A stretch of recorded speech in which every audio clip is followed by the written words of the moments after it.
BBOR Black Box Online Radio, coming to you from West Virginia at heart and from around the globe. And hello everybody, today is Monday, another Zodiac Monday. Welcome to the show. How's everybody doing? I hope everyone had a good weekend.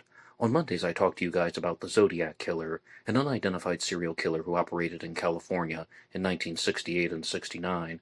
Whatever happened before or after that is still part of the mystery. And you guys know the drill. You can hit the like button if you want, subscribe if you haven't, and drop something down below in the comments section if you have something to say about the Zodiac Killer. For larger things, you can send them to me at blackboxonlineradio@aol.com. And I am your host, Box Ned. On this episode of the Zodiac Killer News Report, I'm going to be talking to you guys about some new content that is available.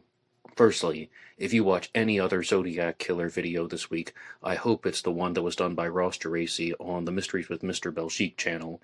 Yes, Ross is the host of Planet X Filmworks, but he was a guest presenter on Mysteries with Mr. Belchique, and it is called The Ross Geraci Special Report, The Zodiac Killer Hood Inspiration. And this is one that I'm going to be talking to you guys about in the future, because I'm still digesting it, going through all of the different ideas that Ross has shared.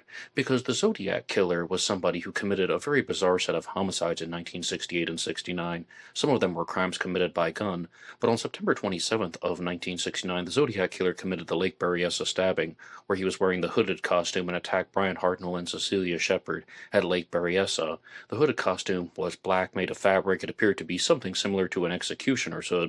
Some people flat out think that the Zodiac was just wearing an executioner's hood and that he may have modified it in some way, but Ross went through so many different examples about how the Zodiac may have been borrowing things from comic books, but I particularly like the discussions on how it was taken from the 1800s and the Australian outlaw Ned Kelly in a couple different ways, and those are the things that I'm truly going to have to research and explore and respond to in the future, these possible connections to Ned Kelly or influences from Ned Kelly on the Zodiac Killer. One more time, it's called the Zodiac Killer Hood Inspiration, and it's made by Ross Geraci on the channel Mysteries with Mr. Belchique. Last week on Zodiac Monday, I was talking to you guys about a new book that is out called Zodiac Killer Fact vs. Fiction by John Bowman, and this is one that I decided to read in its entirety. It's a rather short book, however, it is one that's perhaps not exactly what people are going to be expecting, because I had the opportunity to preview 4 pages of it on Kindle, and was talking about some things such as, was the Zodiac Killer a woman? Was the Zodiac Killer a black man? And I was expecting that he was going to go into some type of paragraph-oriented discussion about how it was going to be connected to Ray Grant's theory from Zodiac Killer Solved, which has a female participant, as well as a misdirection that the Zodiac Killer was a black man. But we have the composite sketch of the Zodiac Killer. We have witness sightings of the Zodiac Killer. Very clearly, the Zodiac Killer was a Caucasian male. And John Bowman actually contacted me at the email address, blackboxonlineradio@aol.com, the same way that anyone else can. And he wanted to be very clear. He was not leaving comments about Ray Grant's book or theory in any specific way. He was actually responding to claims that were made by people on Reddit when people are actually putting forward these theories that the Zodiac Killer was a black man or a woman. And if you do want to read this book, Zodiac Killer Facts vs. Fiction by John Bowman, it really is just the bullet points. Each page has a claim, and each page has a response. And it's something that I think is, well, if you just want to try and get a bigger understanding of the Zodiac Killer mystery, and you actually want to just get some more facts in your mental library, then this would be a book for you. If you actually want to follow a flowing narrative, perhaps this is something that is going to be a little bit more difficult to digest. For example, like on one page it's going to say something to the effect of, there's a claim that the Zodiac Killer claimed killings that he wasn't responsible for, and the response is that none of the cases have been solved yet, so it's impossible to know if this is true. And you're going to deal with not only some things that are facts, but also points that just John Bowman wants to challenge. And when we look at the unsolved mysteries that are connected to the Zodiac Killer, we have the Lake Herman Road murders on December 20th of 1968, the Blue Rock Springs shooting on July 4th of 1969, the Lake Berryessa stabbing, the previously mentioned one on September 27th of 1969. Then we have the murder of Paul Stine, the taxi driver, on October 11th of 1969. These are the crimes that the Zodiac Killer took direct credit for, and also provided evidence that he had actually committed these crimes. Now, everything else that has been widely discussed in what we call the non-canonical Zodiac crimes, such as the murders of Ray Davis, Robert Domingos, Linda Edwards, Johnny Ray and Joyce Swindle, Sherry Jo Bates, as well as Donna Lass, all of these crimes are in their own unsolved mysteries. They have not been definitively connected to any specific individual. So to say that the Zodiac Killer didn't commit any of those crimes is impossible. Now, we can give our own interpretations of the evidence. If John Bowman just wants to state this as a fact by stating that, okay, well, some people say that the Zodiac Killer was lying. He was just spreading false information. He wanted people to think that he was a more dangerous and vicious serial killer than he actually was, when in reality, he was just jerking people around. He is giving the blend of facts with fictions. And that's something that I don't think is too dangerous, and I don't think that that's too far out of an idea, but it is not certifiable yet. It's entirely possible that the Zodiac was actually taking credit for crimes that he did commit. We simply do not know. And this is something that we all have to be aware of when we're looking at the Zodiac Killer mystery. We don't have answers to all of these stories. Otherwise, these wouldn't be unsolved cases. And I listed off a bunch of different homicides, and no perpetrator has been identified. So I do accept that all of that stuff is unconfirmed. Now, if you want to deal with things that are a little bit more fact-based, on the next page, there is a claim that the murder of Paul Stine, the Zodiac Killer's final confirmed victim, was on October 11th of 1969.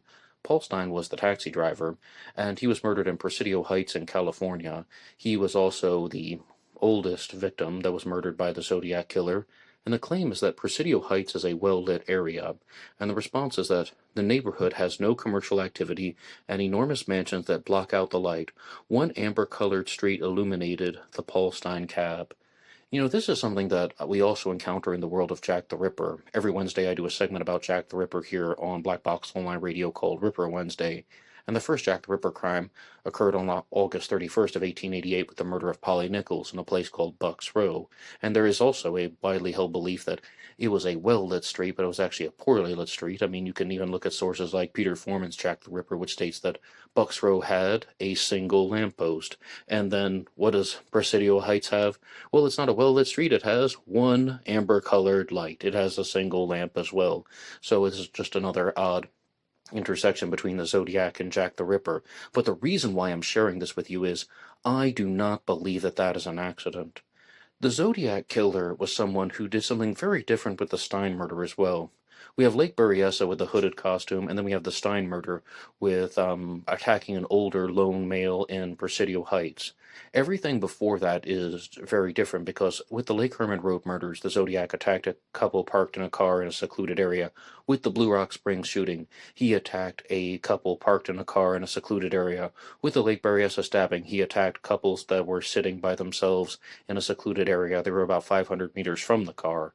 And then the Zodiac went back and wrote a message on the car. And then with the Presidio Heights shooting, he murdered a lone male in, Presidio Heights in San Francisco. So this is very, very different, but I don't think that this was done by accident. The same way that I don't think Jack the Ripper's crimes were done by accident. They committed them in dark areas. They knew that the area was dark and it provided a certain amount of opportunities to escape. That's exactly what I think the Zodiac Killer was doing with the murder of Paul Stine. Now, we can even weigh into some things about the mental health versus the Jack the Ripper and the Zodiac Killer. Jack the Ripper versus the Zodiac. You know, Jack the Ripper, I think, was absolutely more deranged than the Zodiac. Everything that I'm seeing from the Zodiac Killer appears to be in control, and he is somewhat aware of his faculties. He is trying to understand things in a very, very cogent manner, a very clear-headed manner, and I think the Zodiac Killer knew exactly what he was doing. I'm not exactly sure what type of diagnoses he would have had, definitely mentally ill, but I mean, it appears that he was making specific and calculating decisions, and the Presidio Heights murder was one of them. I think he knew exactly where he was going to go after he murdered Paul Stine. He had an exit strategy. There was a reason why he chose to commit this murder in this specific part of Presidio Heights, whether it was Washington and Cherry Street or Washington and Maple Street. The Zodiac knew where he wanted to go next. But what do you think about any of my observations about the Stine murder? And once again, if you want to read more about this stuff, you can get the book Zodiac Killer, Fact versus Fiction by John Bowman, and it's about 40 pages long, and it is, once again, not going to be written in paragraphs. Each page just has the bullet points, something a little bit different, but there it is all the same. And I would like to move on to the next segment here on the Zodiac Killer News Report, and this is going to be discussing a video from the channel Scary Mysteries called Who's the Real Zodiac Killer? Multiple Suspects Exposed. And this is one that I thought was just going to make the case for multiple killers in the Zodiac Killer mystery, but instead is actually just talking about some of the widely discussed Zodiac Killer suspects. And it's going to give me an opportunity to revisit one that I don't talk about too frequently on Black Box Online Radio, and his name is Paul Doerr. He is the suspect of an individual named Jarrett Kobek, and I'm going to play an excerpt from this Scary Mysteries channel, and they're going to lay out the case why people think that Paul Doerr was the Zodiac, and then let's have a response. Now, 2022 brought a seismic shift to Zodiac research when author Jarrett Kobek published How to Find Zodiac, pointing to a suspect hiding in plain sight for over 50 years. And Paul Doerr, a North Bay resident whose paper trail reads like a blueprint for becoming the Zodiac Killer. The evidence begins simply enough. Doerr maintained a post office box in Vallejo, ground zero for the first Zodiac murders. At 42 years old and 5'9" in 1969, he perfectly matched witness descriptions. Throughout the 1960s and 70s, Doerr obsessively published fanzines and letters, and hidden in these writings lay shocking parallels to the Zodiac's communications. And 3 days after the killer sent his infamous "My Name Is" cipher, Doerr published his own cryptogram in his Tolkien fanzine, Habitalia.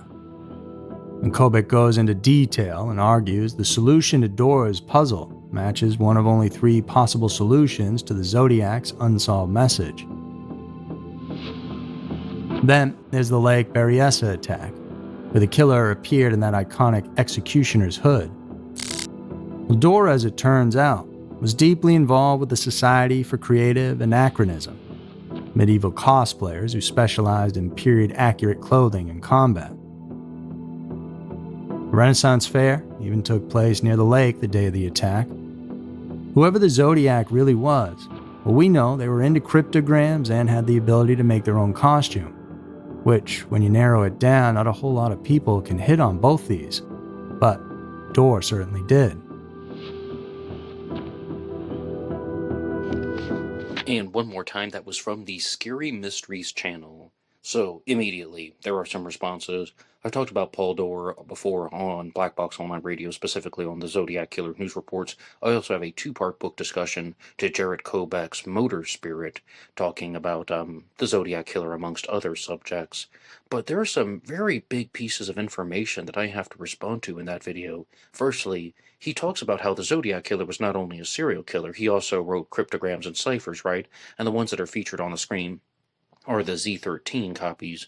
The Z13 cipher was the 3rd confirmed cipher that was sent by the Zodiac. He states that there are only 3 possible solutions to the Z13 cipher. Whoa, absolutely not. You could even read a book such as Zodiac Killer, Fact versus Fiction by John Bowman that is going to talk about how it is impossible to verify the solution to the Z13 cipher. We're not going to give up. Oh no, absolutely not. We're going to keep trying. But even to just say that there are only 3 possible solutions, I don't accept that, and I don't think most people would accept that either. So I think that that is a little bit misleading. Now, some of the strong points in favor of Paul Doerr: 5'9", 42 years old, all of that is well within the parameters. If he had some extreme problem with the height issue or the weight issue, then that would also be something that I think is worthy of a challenge, or he would be worthy of elimination. But those things do match up. I do think he matches the physical description rather well. But there was another particular line that was mentioned in that presentation that I do have to push back against. And it talks about how the Zodiac Killer knew how to make his own costume.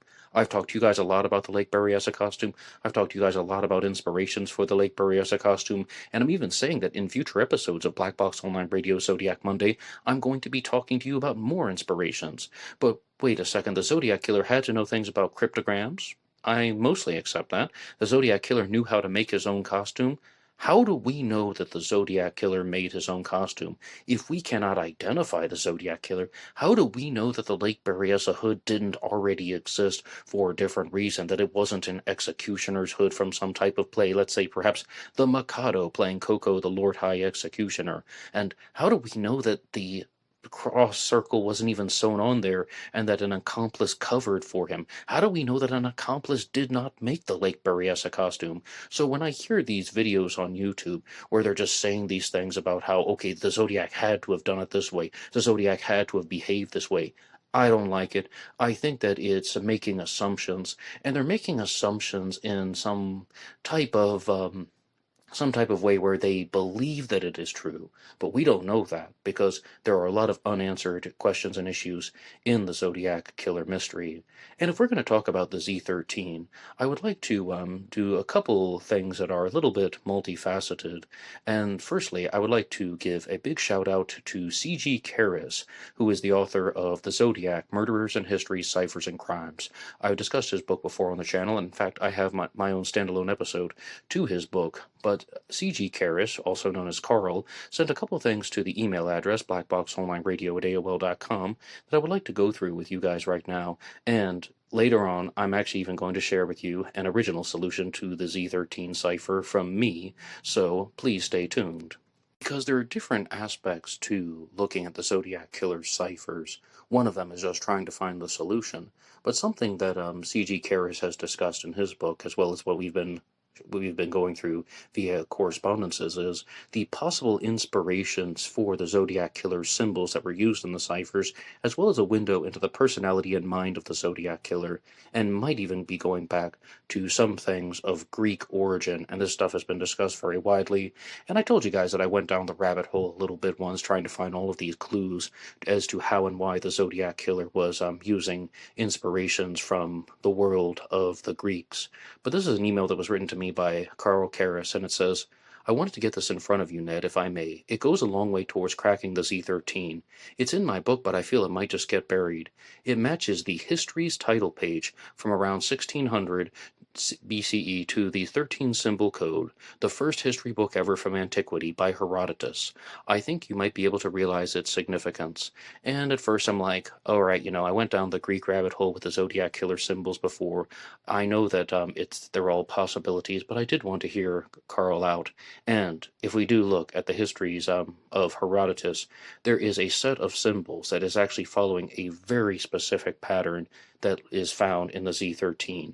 For example, if we look at the Z13 code, we have AEN, and then there's a zodiac symbol, then there's a circled 8, K, circled 8, M, circled 8, and then there is what appears to be the anchor, the Aries, or some type of hooked shape, and then there are the letters NA and M. And what is actually shared by C.G. Karras is that there is a very similar pattern that is used by Herodotus. You have an O in the place of the circled 8, you have 2 different consonant symbols, and then you have the O's that are also in place of 3 circled 8s all matching up, and even the hooked shape, the Aries, the anchor, whatever we want to call this is actually found in Herodotus, except absolutely upside down. Very, very similar. And it's something that I don't think should be downplayed. And this goes into the category of, we aren't completely certain what the Zodiac Killer was thinking. But I mean, I'm almost just putting this in the category of undeniable similarities. So I would give a lot of credit to C.G. Karras, and you can read more about this stuff in his book, The Zodiac, Murderers in History, Ciphers, and Crimes. But I told you guys that I had one of my own original solutions to the Z13 code. And I'm going to be very honest with you. Last night, I couldn't sleep. Most of you know that I spend part of the year around the world in different places. I am practically a lifelong West Virginian. I lived in Maryland from the ages of 0 to 6, and in 1995, my family moved to West Virginia, a product of the American divorce system. And ever since then, I've been in and out of West Virginia. So I spent part of the last, several years in either West Virginia, Boston, Massachusetts, or the Philippines. And a couple days ago, I took my flight back to the Philippines, and I actually read the book Zodiac Killer Fact vs. Fiction by John Bowman while I was sitting at the airport. A great way to knock out Zodiac Killer books. And last night I could not sleep at all. So I decided to take a shot at the Z13 code and see if I could solve it. And I just began looking at the code, and I was reminded of something. The Zodiac Killer only used these circled 8 symbols one time, and that is with the Z13. I give full credit to Michael Cole, who was the person who brought this to my attention. I'm sure other people have made the same observation. But if we look at the Zodiac Killer ciphers, we have 4 of them that have been confirmed. The Z408, the Z340, the Z13, and the Z32. The Z408 is the first cipher that was confirmed by Don and Betty Hardin, and this is one that is using a simple substitution cipher method. It's almost a multi-substitution cipher method where different symbols can also represent one English letter, but it is a substitution cipher all the same. The point that I'm getting to is they were able to solve the Z408. Actually, I'm just going to ask you guys. You have like 3 seconds ahead of me. Why were they able to solve the Z408? What was the magic solution? It's because they thought that the first letter must be I. I believe it's Don Hardin, the husband, who is actually thinking, this guy, the Zodiac Killer, is so full of himself. I bet that the first letter to his cipher solution is going to be I. And then they found the I, and then that was also repeated again in a word that had kill in it. So he's a killer, so he's going to be talking about killing. They found the double L. That gave them kill, and then coincidentally, the second word was like, so it's I like killing, and then that just allowed them to make all the types of breakthroughs and discoveries throughout the Z408, with the exception of the final 18 characters, which is called the Z18 code. So I was looking at the Z13 cipher, and I was just thinking, what if the Zodiac just did a substitution cipher? What if he did some type of substitution method with the Z13, and he did the exact same thing that he did in the 408? Let's use Don Hardin's type of thinking. And he is going to use the circled 8s as the letter I, because by inserting this new symbol, the circled 8s, the 8 balls, whatever we want to call them, that means that he is not using the same method that was used in the 408 cipher. He's introduced a new character, so that is our indicator that this is not the same substitution method that is used in the 408. He's using a different substitution method. And I was like, what if these represent I? So I began to use some different types of words like initiate, imitate, I imitate. So things that would have the letter I used 3 times. And this is one that I just began to play around with a little bit. And then I just decided to use the word idiot to see if that would work. But of course, idiot only has 2 I's, and the Zodiac isn't going to call himself an idiot. He would say that he is not an idiot or something, because the Zodiac is very narcissistic. The whole reason why we're using this method is because he is so full of himself that he is going to try and make the first letter I. He's trying to make everything all about him, so he's not going to put himself down, because that is one thing that I can say about the Zodiac. He really didn't put himself down too much. Sometimes he says stuff like, there's this thing inside me that won't stop me from killing, or that I can't stop killing, and so on. But those aren't even put downs. Those are more or less just honest things about what he is feeling, as opposed to anything that is negative. So I began to notice that, he's not going to say that he is not an idiot, but then if I'm going to be putting the I's here and spelling out the word idiot, then that is going to give me the possibilities of having O, N, and T at the beginning of the Z13. And the solution that I came up with, I'm going to get to the point, is that it's that my name is, there's a dash, and then the solution is Zodiac, I'm not an idiot.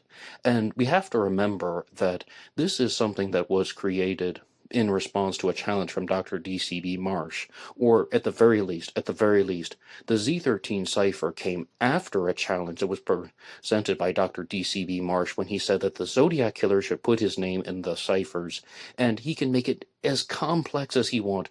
And D.C.B. Marsh, who is with the American Cryptogram Association or American Cryptological Association, says that we can crack your cipher. So he's going to say, my name is Zodiac, I'm not an idiot. And this is just a very simple method. You take the English letters and it's just scrambled. And then the clue is that you find the letter I with the circled 8 balls. Now you might be noticing one thing. There is one imperfection in this. One thing that is off with the substitution method. and that is that the final letter is M, which actually reveals the solution. In a scrambled way, I'm not the idiot, but it's spelled duh, D-A. And then I began to think, no, that wouldn't, we could actually reverse that. I'm not ad idiot. And then I was like, well, I mean, what if I were to turn the M on its side so it would resemble the letter E? Because we see that we have the E, we have the anchor, and then we have the M. And if you turn the M on its side, then it becomes the letter N using my substitution method. And it's, my name is Zodiac, I'm not an idiot. But I had my brief moment of clarity. This is between 3 o'clock and 4 o'clock in the morning. And I was like, wait a second. Now I'm doing the things that I am critical of everyone else for. I'm doing the things that I criticize everybody else for. And that is starting out with some initial curiosity that might be going in the right place, and then forcing the solution, then fudging the solution at the end, jimmy rigging the solution, doing what I say but David Albarn does. Like the playwright David Albarn made the famous quotation, "It works, but it's lumpy. I can see where it's stitched together." That is absolutely what I would be doing if I were to present this as a real solution to the Z13 cipher. I just wanted to share some of my late night Zodiac Killer, let's just say foods for thought, if you will. But what do you think about this? Do you think I'm going down the right path, or do you think that this is completely wrong? I would love to know your responses. You can put them in the comments section down below and share any of your observations about the Z13 cipher. And I do have to point out that there is a segment in the book, Zodiac Killer Fact versus Fiction by John Bowman, that is talking all about how the Z13 cipher will not be verified. And there's even a video about this over on Vincent McConnell's channel, New Cokes 2024. Loads of Zodiac Killer videos and live streams over there. And he also talks about how the Z13 cipher is unbreakable and it can't be solved. Or at the very least, somebody might be able to solve it. Somebody might be able to figure out how the Zodiac Killer created the Z13 cipher, but can we verify it or certify it? There are just simply too many possibilities. One thing, though, that I do like about this proposed solution that I just made up last night because I couldn't sleep due to jet lag is that it seems appropriate. It fits in with the narrative. It fits in with the challenge from Dr. D.C.B. Marsh. It has certain types of taunts that the Zodiac Killer would use. It's where he's responding to the questions and challenges, but he's not directly answering them. And it also goes to show that he wouldn't have inserted his legal name into the Z13. But the person who has spent the most time on the Z13 code is Chad Burke, who runs the group The Search for the Zodiac on Facebook, and he has written a couple things that are going in a different direction. Firstly, I have to give credit to Chad Burke for making a colorized composite of the Zodiac Killer, and I saw this on Facebook, actually, that is being used for the thumbnail of this video, and I asked Chad Burke if he made that himself, and he said yes, and I'm like, I give credit to anyone who's trying to make a colorized composite, because, if anything, this is a modified composite that is going to show what the Zodiac Killer would look like with a few different features. So big credit to Chad Burke. But he wrote out a post that is going to be talking about a different aspect of the Zodiac Killer mystery, and that is the desktop poem. On October 30th of 1966, Sherry Jo Bates was murdered outside of the Riverside City College Library in Riverside, California, and she is thought to have been the first Zodiac Killer victim by some. Other people, like myself, believe that she was not a Zodiac Killer victim. But after the murder of Sherry Jo Bates in November, there is the Riverside Confession, where somebody took credit for the crimes, and then in December of 1966, somebody discovered what is called the desktop poem. And the desktop poem is the one that says, "Sick of living, unwilling to die, cut clean, blood spilling all over her dress, oh well, it was red anyway." And Chad Burke is going to share with us some observations about the desktop poem. Even though Chad's specialty is the Z13, he has discussed this a lot in the past. He even wrote a small publication once called Some Read Into It, and the word red is spelled R-E-D, like the color red. Back to the Riverside desktop poem, the biggest, fattest elephant that ever sat in the corner of the Zodiac Killer room. Many deny it, but the handwriting screams Zodiac like it was signed by his cross-circle symbol itself. Maybe that's because one could easily say that the circle dot symbol he used here, and also in later codes, is a direct link. Here I will take the liberty of using red to mark the poem and highlight where red shows up. Special hyper-focus on the childish ass hell taunt. Yeah, that's what it says, childish ass hell taunt. Oh well, it was red anyway.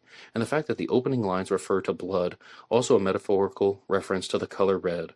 One must also remember that it was penned in R-E-D. Also of interest is the ending, just wait until next time, R-H.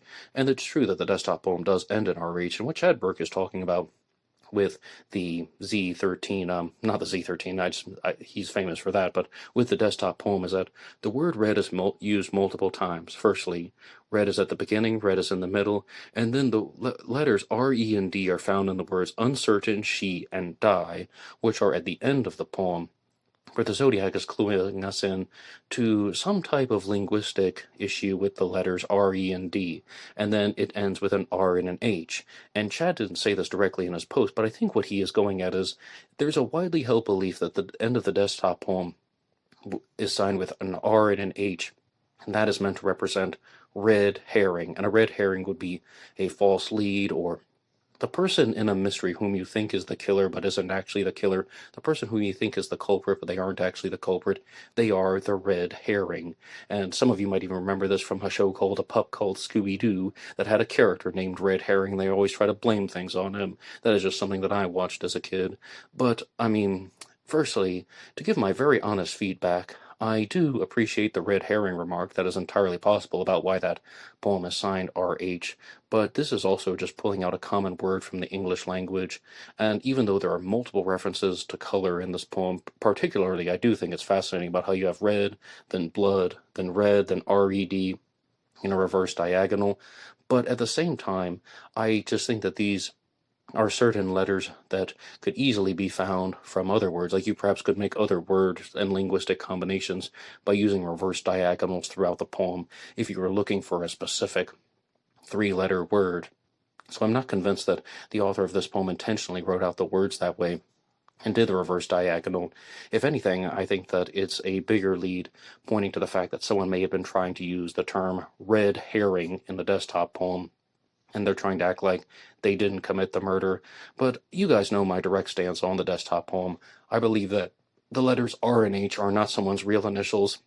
I think that the desktop poem was written by a young aspiring poet who did not kill Sherry Jo Bates, who was not the Zodiac Killer, and RH was the name of their pseudonym or pen name. That's why they put it on the desk.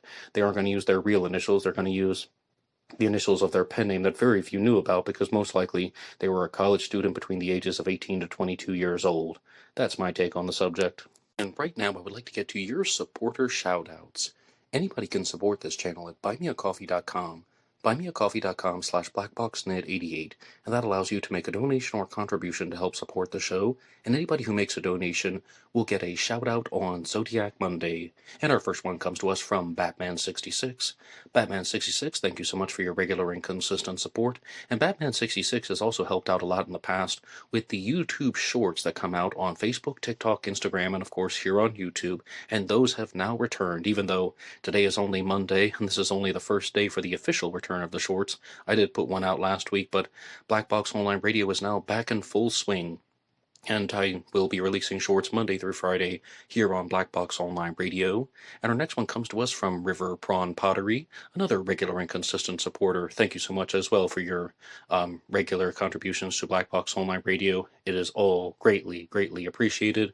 And we also have CZ Guy, another regular and consistent supporter. You three are absolutely amazing, and, thank you for trying to make Black Box Online Radio bigger, and we are at a new dawn for Black Box Online Radio, and I confess that I have not done my best with the channel over the last 3.5 months. Mostly it's because I was doing some things with the day job, working 60 hours a week and still trying to put out episodes, and almost every week there was some imperfection with the schedule where I had to say that there's going to be no episode about D.B. Cooper on Friday, there's going to be no episode about Jack the Ripper on Wednesday, because I reached a certain point where in the past I used to just force them to come out. I would wake up, at 5 o'clock in the morning and then make an episode that perhaps wasn't the best, but I realized that maybe that isn't the best strategy for the channel, so I really do apologize for all the inconsistencies that happened with the Black Box Online Radio schedule over the last 3.5 months, let alone my personal issues, but there are And that's just all over and done with. There's a new dawn for the channel, and Black Box Online Radio is finally entering into what I've always wanted to be, and that's just going to be a daily segment for people to listen to. And some new things that are going to be happening this week to anyone who's listening to this as it comes out live is, number one, on Tuesday there will be a special bonus episode about the serial killer Dennis Nielsen, the British Butcher. One more time, that will come out on Tuesday, and if you're listening to this in the future, you can check out the episode on the serial killer Dennis Nielsen, the British Butcher. And on Wednesday, there will be the launch of the channel membership, which is going to feature bonus content. And every week, there will be 3 bonus episodes that you will get access to. On Wednesday, there will be 2 episodes about Jack the Ripper, and there is going to be called the Double Event. And the inspiration for this actually was Robert Graysmith, of all people, because he wrote a book called The Bell Tower, which talks about Jack the Ripper. And I read off a book review once just as a 9-minute episode because I didn't even monetize it. I just wanted to share it as a resource and a reference. I realized, wow, there actually is enough time to make 2 episodes about Jack the Ripper because of the amount of material. So please look out for the double event. And there will be a second episode coming out about D.B. Cooper every Friday called The Cooper Profile, which is going to be focusing more on psychological profiling and geographic profiling in the D.B. Cooper case. And you will get the Tuesday episode of True Crime Talk Radio in the morning. So there will be 3 bonus episodes every week that will be available with the channel membership, and you can just hit the join button down there if you want to become a part of it, and you want extra content about Black Box Online Radio, and you want to do interactive things like True Crime Talk Radio in the morning, which is a live stream. And you guys know the drill. You can hit the like button if you want, subscribe if you haven't, and drop a comment down below if you have something to say about the Zodiac Killer or any of the related stories. And speaking of related stories, I've also said that for a long time, I've been planning on launching a segment about JonBenet Ramsey, which will come out on Saturdays, and we are very close to that, and that will happen this week. To anyone who is listening to this as it comes out regularly, please tune in on Saturday for an episode about JonBenet Ramsey, which is going to be part of a new set of a new multi-part series on JonBenet Ramsey will be available here on Black Box Online Radio. So I'm going to be talking about a lot of the unsolved mysteries that you guys follow regularly, that you ask me about regularly. But there are going to be some things, like the episode on the serial killer Dennis Nielsen, which are going to be more focused on criminal psychology. And with True Crime Talk Radio in the morning, it's an interactive live stream where you can say anything you want in the chat, and I will try my best to discuss it or respond to it. And sometimes you guys give me homework assignments and I follow up with them. But I'm finally at the point where I'm able to talk to you guys more on Black Box Online Radio, to put out more content, and to put my time, efforts, and energy in a good place with the channel. And I really thank all of the regular and consistent supporters for making that possible. So you guys mean the world to me, and I say that with strong sincerity. But if we're going to be talking about these different aspects of the true crime world, I would actually like to look at some challenge questions that were proposed by a YouTube channel called Abysmal Observer. And this is one that I have not really explored in the past. I might have seen some of their content before because I recognize some similar titles, and they made one called The Most Disturbing Documentaries Iceberg. The term iceberg gets used a lot in the world of YouTube. Definitely over the last 2 years, I'm seeing that everywhere. But Abysmal Observer asked a couple challenge questions about what it's like exploring the content of serial killers and interacting with serial killers. And I think that, let's look at this one first. Can you identify with a murderer or express deep sympathy with one? And my response to that is yes, absolutely. When I watch serial killer documentaries, I often find that no matter whom the serial killer was, no matter what terrible things they did in their adulthood, when I hear the stories of them as a child and they're being abused by their parents, or even if they're just victims of bullying, or even if they're just experiencing some type of physical abuse from somebody else, I feel something for them. I identify them. Can you identify with the serial killer? Can you identify with a murderer? Yes, absolutely. All you have to do is have empathy and maybe even have some similar life experiences. Maybe you are just someone who is understanding what it's like to feel certain forms of emotional pressure. And I do remember this years ago. I'd say perhaps, I was watching this stuff in 2011, 2010. This was several years after the Virginia Tech shooting that was committed by Cho Sung. And when I watched a documentary about him, I understood, just a lot of what they were talking about. Or I'm not a psychic or a mind reader, but I believe that I would have had some similar experiences about being some type of alienated college student. You can have those types of feelings, and you're also able to do it without any appreciation of what the killer does, without any justification for what the killer does. Yeah, you shouldn't abuse children, that's bad. You shouldn't bully people, that's bad. And, I'm sorry that happened to you, but that doesn't mean that someone should go on to become a murderer. That doesn't excuse any of their actions, and it doesn't make light of any of their actions. You can do what somebody once said, separate the stuff from the stuff. But I do think it's a fascinating challenge question all the same, because when you look at somebody like the Zodiac Killer, we don't specifically know what happened with the Zodiac's childhood. It's all part of the mystery. We don't specifically know what elements would have driven the Zodiac Killer to commit murder. A lot of people believe that the Zodiac was some type of alienated individual somewhere between the ages of 18 and 60. I know that one video that I was playing you, that video clip was talking about how, yeah, the Zodiac was probably in his early 40s. I mean, a lot of the composites, when they're colorized, do appear to show someone who is late 30s, early 40s. I do admit that, but we don't know with certainty that the Zodiac was in his early 40s. We don't know these things. However, I mean, if we are going to look at the actions that would have drive somebody to kill normally, that would mean that there's usually some type of improper relationship that's going on between the parents and the kids. But it's very difficult to make empathetic statements about that. Do I have any empathy for the Zodiac of the 1960s? No, not at all. Not at all. Do I relate to the Zodiac Killer of the 1960s? Not really in the way that this question is asking, because everything that I'm seeing from the Zodiac of the 1960s is just he's a narcissist. I mean, I can't even make comments about any type of abuse that he would have experienced because I don't know what those events were, but he's just so obviously narcissistic. He's trying to terrorize people for his own selfishness. He is trying to commit these types of actions in a very destructive way because he wants attention on himself. And he's also just ripping off things from countless different sources. He might even be ripping off things from other serial killers, such as Jack the Ripper and the Phantom Killer, and he's trying to turn himself into some type of serial killer comic book villain, which is a disgusting thing to do. He murdered real people, and that, I mean, I don't have sympathy, I don't have empathy, I don't have any type of relation to those types of behaviors. So really, I think that the Zodiac Killer is very, very low in my book. And then the next question that we had was, is there a fine line between genius and insanity? That is another one from this documentary's Iceberg video that was made available on the Abysmal Observer channel. Is there a fine line between genius and insanity? And you guys can put your responses in the comment section down below. I would love to read them if you want to respond to these challenge questions. I mean, I don't really think there is a fine line between genius and insanity. I think that there's a rather thick line.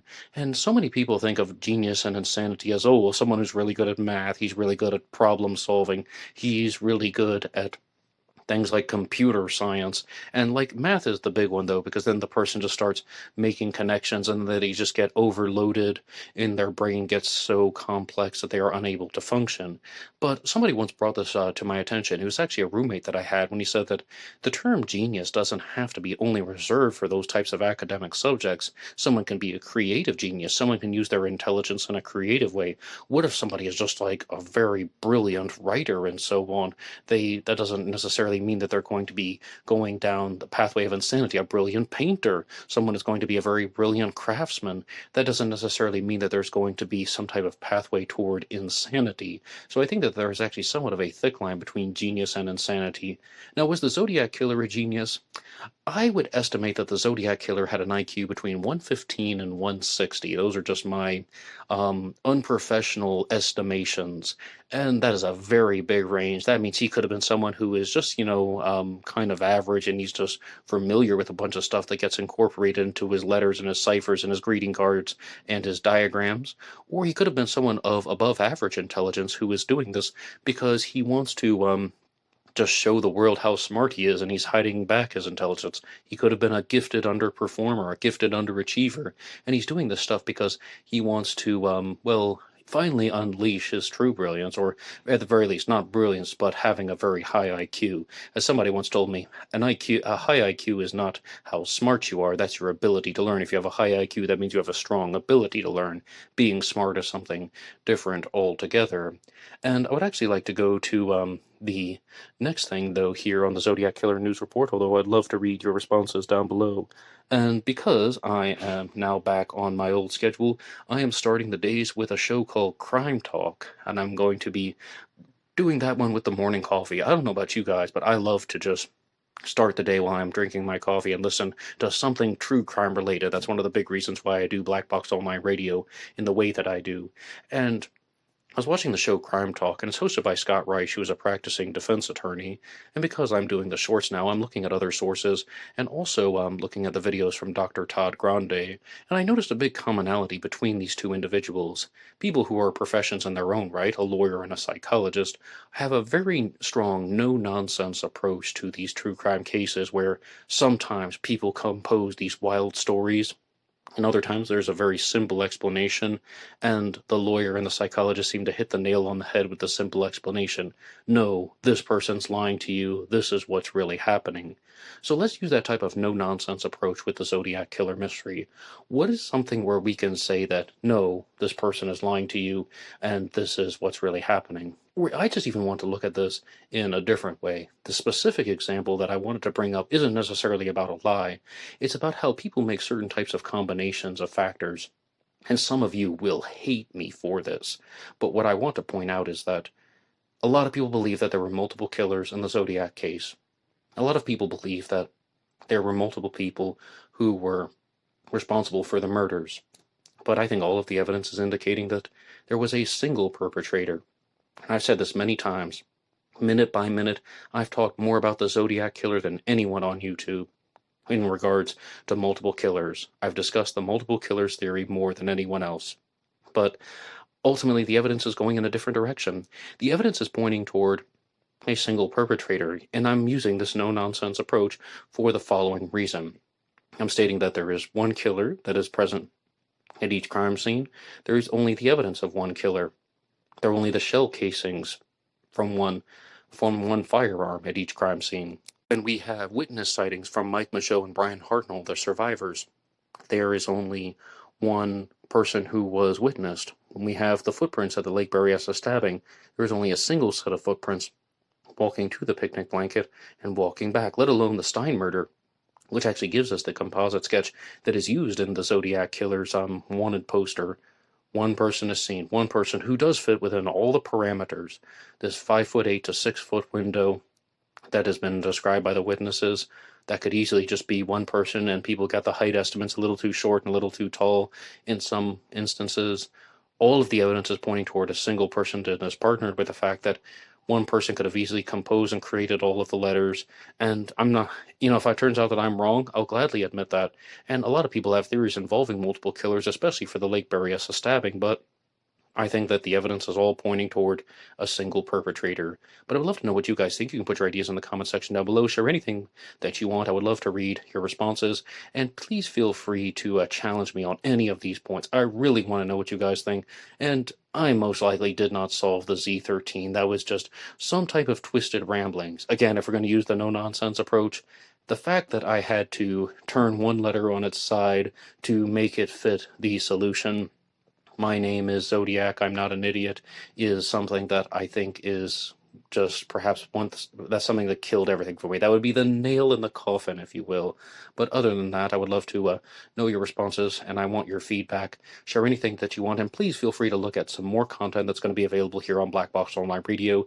Please check out the episode that's coming out tomorrow on the serial killer Dennis Nielsen. Please look at some of the Jack the Ripper content, True Crime Talk Radio in the morning, which will make its return on Thursday, and the D.B. Cooper episodes coming out on Friday, and the JonBenet Ramsey series on the weekends. That will be all for me now. My name is Black Box Ned, and you can get the show at blackboxonlineradio at AOL.com. You can also get me on Facebook. My name is Ned DeHaan on Facebook. I also have a Black Box Online Radio page that I'm going to be using more frequently, and you can get write-ups for this show available at zodiackillercode.com, and that is going to be a place where you can get the production notes for Zodiac Monday, and there, of course, is Black Box Ned 88 on TikTok and Instagram. And on TikTok, I mostly just upload the reels from these episodes that I do here on YouTube. I'm not a big TikToker, if you understand me. But that's all that I have for you guys on this Monday, and I'll see you tomorrow with some more true crime content.